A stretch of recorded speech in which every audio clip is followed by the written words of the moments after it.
পুৱতি তৰা ধাৰাবাহিকখনৰ আজি নিশা আহিবলগীয়া এপিছডৰ প্ৰমো বৰ্তমান মুকলি হৈছে। আজিৰ প্ৰমোত বাৰু আমি কি দেখিবলৈ পাইছোঁ আহকচোন আমি অকণমান চাই লওঁ।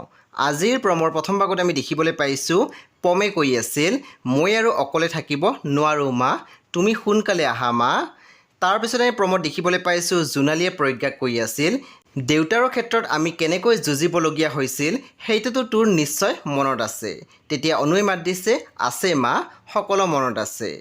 তাৰপিছত আমি প্ৰমোত দেখিবলৈ পাইছোঁ পমে ভাত খাবলৈ ধৰোঁতে প্ৰজ্ঞাই বাতিটো টানি নিছিলে। তেতিয়া পমে প্ৰজ্ঞাক কৈছিল, মোৰ খোৱা বাতিটো কিয় ল'লা? প্ৰজ্ঞাই মাত দিছে, চুপ, তোৰ বাবে আজি মোক মোৰ মায়ে গাত হাত উঠালে, গালি পাৰিলে মোক, আৰু মই তোক খাবলৈ দিম হা। সেই বন্ধু বান্ধৱীসকল আজি নিশা 9 বজাত ৰং টিভিত আহিবলগীয়া পুৱতি তৰা ধাৰাবাহিকখন খুবেই বেছি ইণ্টাৰেষ্টিং হ'বলৈ গৈ আছে। সেয়ে আপোনালোকে চাবলৈ একেবাৰে নাপাহৰিব। পৰৱৰ্তী আপডেটৰ বাবে আপোনালোকে মোৰ চেনেলটো ছাবস্ক্ৰাইব কৰি কাষত থকা বেল আইকনো টিপি দিবলৈ একেবাৰে নাপাহৰিব। আৰু প্লিজ আপোনালোকে মোৰ ভিডিঅ'ৰ এটা লাইক কৰি দিব।